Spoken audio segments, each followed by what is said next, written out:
Good morning from WKYT News. I'm Bill Bryant, and we welcome you to Kentucky Newsmakers. Certainly hope you're enjoying your weekend. For some in our viewing area, there are special elections coming up Tuesday to fill 3 open seats in the Kentucky legislature.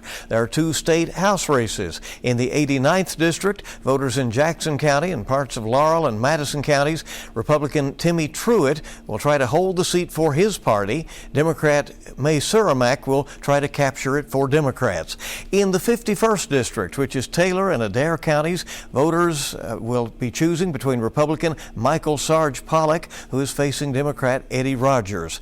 And our focus today will be on the 22nd State Senate District, where voters will choose a successor to longtime Senator Tom Buford, who died last summer. That district includes a portion of Fayette, all of Jessamine, Garrett, Mercer, and Washington counties. Later, we'll hear from Republican nominee Dr. Donald Douglas, who is a former Olympic athlete who calls himself a strong conservative. But first, Democrat Helen Bulkulmez is an attorney who says enough is enough as she has been talking on the campaign trail. She also has told her story that brought her first to America from overseas and now to this election coming up on Tuesday. Helen Bulkulmez, candidate for the state senate, is joining us. We appreciate you being here. She's coming to us from the Boone Tavern, by the way, today, where she is attending a conference. Thank you for being with us.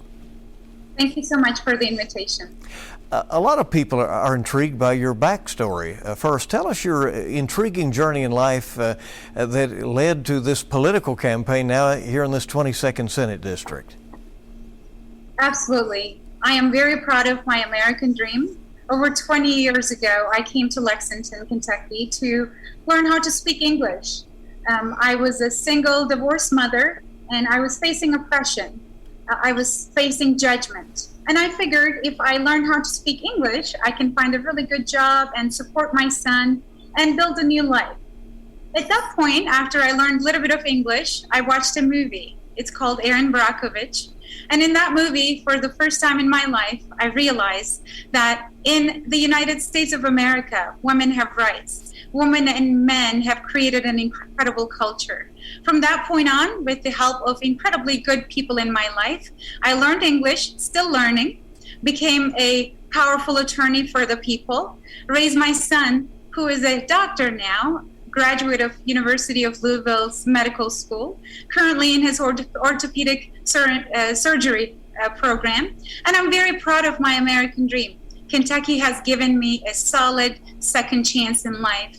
And I'm running for Senate today because I realize a lot of people in our district are not living their American dream, and they've been born here.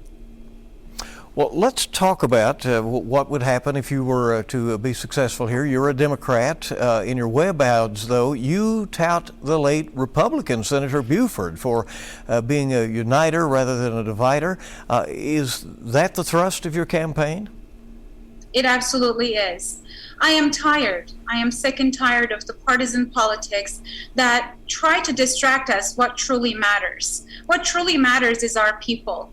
I am surrounded by incredibly good farmers, small business owners, working people, and these people are suffering. Our farmers cannot buy the same meat they sell to the large stores. Our small business owners are closing one by one or struggling daily.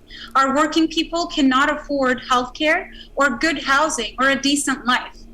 Enough is enough with the politics. Let's help our people. And as a farmer's daughter myself, as a small business owner myself, I am best fitted to go to Frankfurt to read and interpret the laws there and advocate for our good people in Kentucky. The pandemic has been tough. We all know that worldwide. Democratic Governor Beshear handled a lot of issues early on with mixed reviews. Republican lawmakers have been critical of his actions and have in fact stripped his office of some power. What position do you take as it relates to who should set the policy in a situation like we have been facing? I'm a constitutional conservative, and I'm proud of it.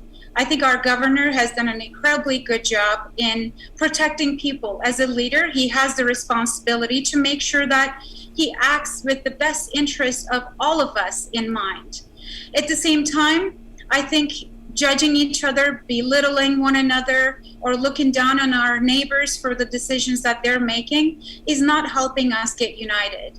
And my idea of leadership in my position is going to be, let's unite all of us under one big umbrella, which is what is the best interest of the people. Our Constitution protects our people from the government, and that will be my guide, and I will work for the people of the 22nd District, whether they're Republicans, Democrats, or independents. Well, in the upcoming session, which will start in January, lawmakers will have to pass a state budget. The state constitution requires that. It has to be balanced. They also plan to allocate federal money that is coming from Washington under the American Rescue Plan Act. There is a historic budget surplus thanks to a resilient economy. What should Kentucky prioritize in its spending? I don't think any leader should decide this on their own. I think it is our responsibility to represent our people. In my leadership, I am going to go to each county. Washington, I'm going to come to you. Mercer, Garrett, Jessamine, part of Fayette, I'm going to come to you, and we're going to form citizens advisory councils to see where you want to see our hard-earned tax dollars spent. In general, if it were completely up to me and if my people backed me, education is a big agenda item for me. We have Ford coming into our beautiful state. A lot of jobs are going to be created, but are we ready? Do we have the skilled employees to offer that job market? Do we have childcare and healthcare to support our workers? I am for the people all the way. Well, Governor Beshear has proposed, for instance, a hero bonus for essential workers in the state.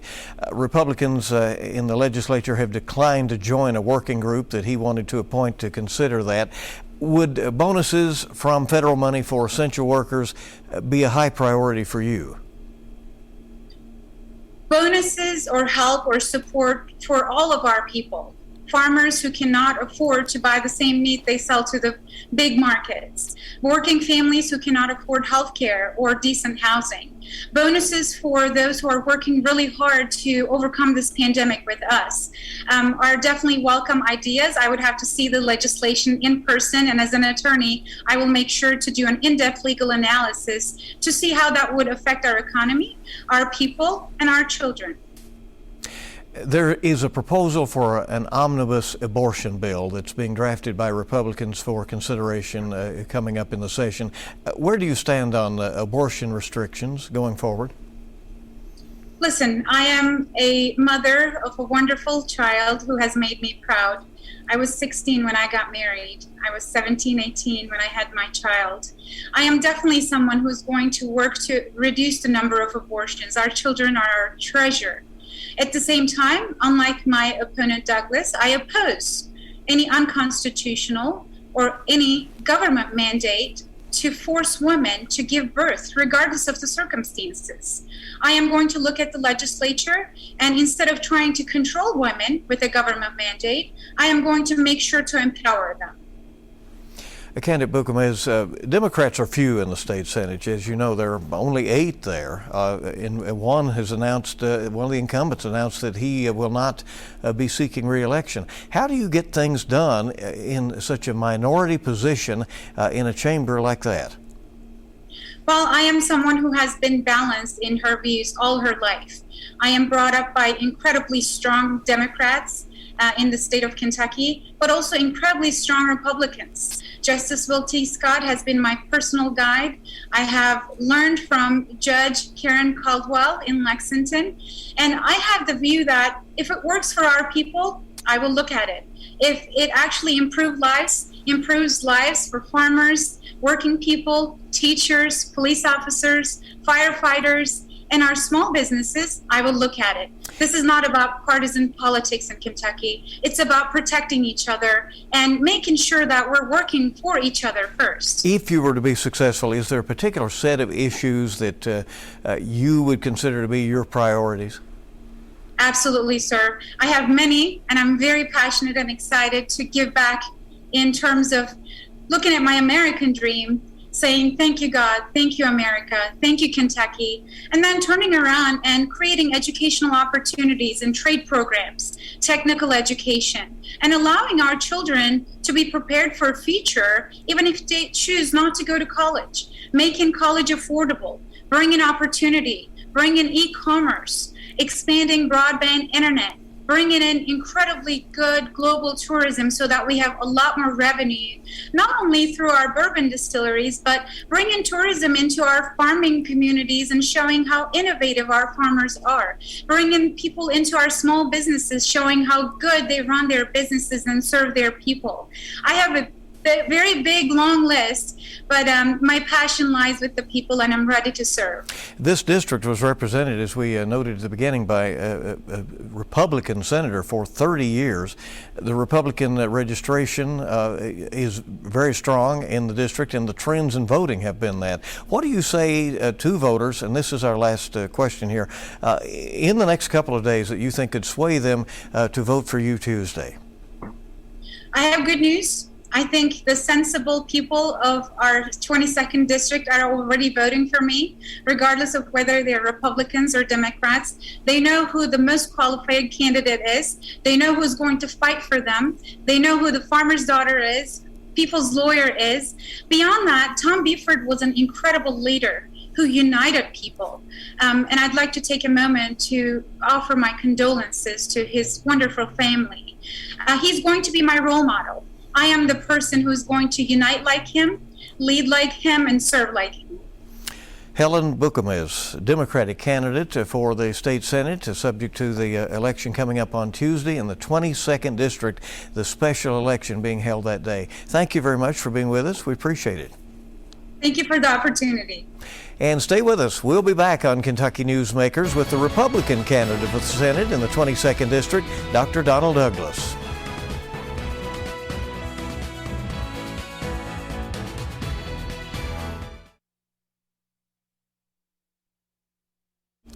Welcome back to Kentucky Newsmakers from WKYT as we meet the candidates for the state Senate in the 22nd District. That special election is coming up Tuesday. We've just spoken with Democrat Helen Bulkulmez, and joining us now is the Republican candidate, Dr. Donald Douglas. He also has an inspiring story that led up to this day. He was literally born in a Kentucky log cabin and then became an All-American in track and field, qualified for the Olympic trials twice. He's now a pain management doctor in Lexington. Republican Senate candidate Dr. Don Douglas. Thanks for coming. We appreciate you being with us very much. Well, my pleasure, and thank you for inviting me. So I gave a brief background. Tell us a little bit more about your background and what led you to this point of being a candidate for the state Senate. Well, first of all, I was born in western Kentucky, a small town of Maceo, just outside of Owensboro. And what you've heard is true. I was actually physically born in the log cabin. In fact, the next day when my dad went to the hospital to get a birth certificate, the physician put down the 7th. I was born on March the 6th. So on my birth certificate, you can see where the doctor marked through the 7 and wrote a 6 to correct it. So I'm actually the 14th of 16 kids. And we did grow up with an outhouse, a potbelly stove, and a well. So we were about 10 miles out in the country, really the only black American family that far out in the country. As got a little older, eventually we moved to a little farm, and we became sharecroppers. So we were sharecroppers for about 4 or 5 years, and I mean, really, we worked hard on the farm. Eventually, we were able to buy us a small farm, and I tell folks all the time, we got up in the morning when Dad told us to get up. We went to bed when Dad told us to go to bed. Probably smart, right? It was very smart, but it was tough. I became involved in athletics in junior high school, actually in elementary school, and again in junior high school. But we didn't have any money, so I always had to have one of the coaches give me a ride home. And unfortunately, there were times when my dad wasn't really happy about me being, so I actually got punished for staying with my sports. But got through junior high school, was fortunate enough to be elected class president. So I was class president in my school from the 7th grade through the 12th grade. In spite of the fact that in my high school, there were 1,400 students, 11 who were black Americans, and about 4 of them who were from our same family. So is it fair to say you've been in politics before? Well, I don't know if I'd call that politics. I call it learning the art of the difference between compromise and consensus. One of the things I found out with compromise was that often people feel like they've lost. Somebody's given up something. With consensus, it allows us to sit back and take a look at, what do we agree on? Let's take the things we agree on. Let's talk about those first, and let's move those out of the way. And then let's sit down and talk about the things that, well, we sort of agree on and don't. And let's address some of those. You've told me that you had been asked to run for public office before, and you considered it. I did. I've been asked about 4 times before, but this time it was my decision. I decided that it was time for me to run. And one of the reasons I didn't run before is because I'm married. My wife and I have 4 lovely children. They're all physicians now, but at that time they weren't. And my dedication is really with the family. I think in Kentucky here we have some wonderful, wonderful people. Primarily we're a rural state. We love our families, we want safety, and we want good things for our families. And so I wanted to make sure that I was a role model and showed my kids that. You're the Republican nominee in the special election Tuesday. You call yourself a conservative. How does that carry out into the issue set that you would see as your priorities? Well, a conservative to me means that I take a little bit more time and I try to address the things that the people want, and ultimately discuss with what they need, as opposed to telling them what they should have and when they should have it. I believe in independent thinking. I believe in self-motivation. I believe that we ought to have skin in the game. And because when we have skin in the game, it's almost like when we make the supper, the food tastes a little better, and we appreciate it a little more. Let me run a few issues by you. So you know, as a doctor, we're dealing with a pandemic that more than 9,000 Kentuckians have died. Governor Beshear has essentially said he did what he needed to do to make restrictions and to organize a state response. As you know, the Republicans in the legislature were very critical, said that he did not communicate with them enough, and have stripped emergency power from the governor. Do you agree that it should be the legislature making a policy in an emergency such as what we have faced? I think what happened was the governor had his emergency time. I think what the legislative body did was they said, look, we've gotten past that initial emergency time, and now you're making decisions for the entire state that elected officials ought to have some input to, because they're elected as well. So I don't think it's so much about taking away the governor's emergency powers. I think it's the ongoing powers that they were concerned about. But a limitation on it is what you agree with that? I think that's what we do in life. There is an omnibus abortion bill that is being drafted for the session. It has strong restrictions. Would you favor its passage? What I tell folks, and what I've said before, is we really need to start discussing what are the rights of the unborn child. And so before I get to that kind of a discussion, I think we need to have some discussion about that, because for some reason that gets skirted, and I think that's important. It may not be so important to some folks who say, well, no, that shouldn't come into play.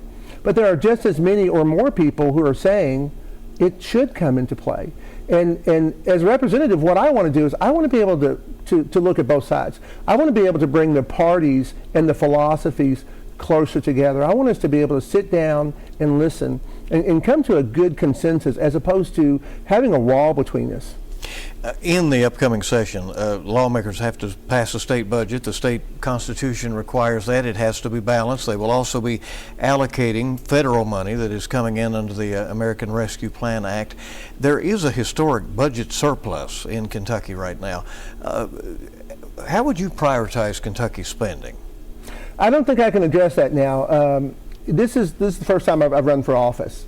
And there's a lot of information out there that I don't have access to, having not been in the legislature. One of the things I'm telling my constituents is this: I'm a physician. I can sit down and get a lot of information, assess that information, and make a decision, but I like to look at the information first before I tell them what it is I'm going to do for them. And the same thing here. This is sort of, for me, a hypothetical question. I don't have enough data, enough information on it, and I think those who tell you what they're going to do or how they will prioritize without adequate information, I think they're doing a disservice. There's this proposed hero bonus the governor wants for essential workers in the state. Republicans in the legislature declined to join a working group that he wanted to appoint to talk about that. Would a bonus from the federal money that is coming in be a high priority for you? I think it's a priority, but the question is, when does it have to be distributed? Is there other information that we need to gather in terms of who gets this money, who gets how much of this money? Is it given out in a proportional way, or is it somehow certain groups get a larger percentage than the other groups? And I don't think that that's been discussed. And if it has, again, that's information I don't have. So your approach, and I will tell you this, and I don't go back and forth with these interviews and tell you a lot of what your opponent said, but the Democratic candidate said she would like to, as you have said, be a non-divisive figure and be more like in the vein of Senator Tom Buford, who was there a long time, who was seen as not as a partisan as much as many are. Would that be your goal, to be seen as looking at all sides of issues, not as divisive? I think I hear you saying that. Well, my goal is not just to say things. My goal is actually to do them. I've gotten some things back through some of my people where maybe some of those things have been said, but some other things have been said. One of the things I've done in my candidacy so far is I've tried not to say anything about the people I'm running against. I look and say they're likely wonderful people. I don't know them well, and I'm not going to make any comments. So I actually follow through. I think we got to do more than just talk the talk. I think we have to walk the walk. And when we talk things and do something else, I think that's divisive. So yes, I want us all to come together. I want to get rid of some of the backbiting that has occurred a long time between the parties. And again, in my run, you'll find nowhere where I've said anything about the other candidates. Because no matter what I say, if I do that, that's not fair to them. I'm actually not being truthful. So I want to make sure that I can look at all the people in the 22nd District, and they can look at my record. They can look at what I've done, and they can say, Dr. Douglas has been transparent. Dr. Douglas has been totally truthful. He is following what he is saying that he wants to do. What has this campaign been like for you, having not done this before, except when you ran for 7th grade through senior president, a long tenure? What has it been like for you to get out there, and what will you be doing these next couple of days before the election? This will be our final question. Well, you know, it really has been fun for me. I've had so many people tell me how tough it must be, and then some others ask me how tough it must be.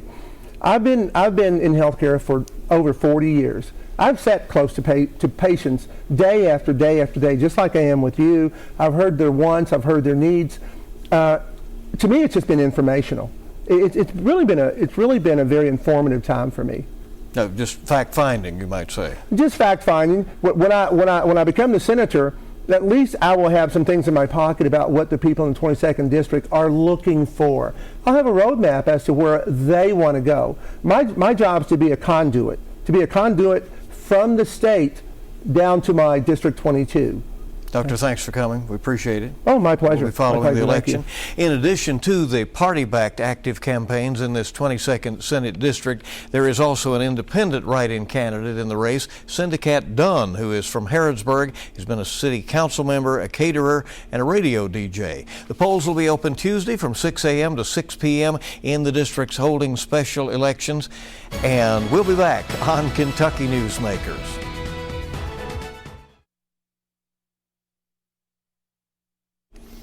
Welcome back to Kentucky Newsmakers. There's a lot going on. The world shocked and alarmed, a coup and bloodshed in Sudan, the nation's democratic transition in jeopardy. Our chief national political analyst, Greta Van Susteren, has details. Hello, I'm Greta Van Susteren, and here is your full court fast break. The U.S. suspending $700 million in aid to Sudan, the African Union suspending Sudan, and international condemnation after Sudan's latest coup, its second overthrow in 2 years. This week, the military seizing power, detaining Prime Minister Abdallah Hamdok and other officials. General Abdel Fattah Burhan dissolved the country's joint civilian-military government. He claims opposing factions put the nation at risk of civil war, forcing the military to act. The general says he will appoint a technocratic government and hold planned elections in July 2023. But most are skeptical he will actually give up power. This takeover comes just weeks before he was scheduled to yield control to a fully civilian government. Since learning of the coup, thousands of protesters have taken to the streets, but troops are opening fire, reportedly killing at least 8 people and wounding more than 100. There have been waves of arrests, and internet blackouts are silencing the opposition. Tuesday, the UN Security Council held an emergency meeting. Secretary of State Anthony Blinken is calling for the transitional government's immediate restoration without preconditions. And National Security Advisor Jake Sullivan discussed the coup at a White House press briefing. We believe it undermines the country's transition to democratic civilian rule, and we firmly reject the assertions that this is within the authority of the military leadership in Sudan. From our perspective, these actions are utterly unacceptable. They contravene the constitutional declaration, but more importantly, they contravene the aspiration of the Sudanese people. All this comes after the 2019 overthrow of longtime Sudanese president and dictator Omar al-Bashir. His brutal reign lasted nearly 30 years. The International Criminal Court in The Hague issued arrest warrants for him for genocide and war crimes. Want more Full Court Press? Tune in Sundays. We bring politics home, covering the national stories that impact you. Remember, you can catch Full Court Press with Greta Van Susteren this morning at 11:30 on WKYT. And I'll see you this week on WKYT News. Thank you for joining us for Kentucky Newsmakers, and you make it a good week ahead.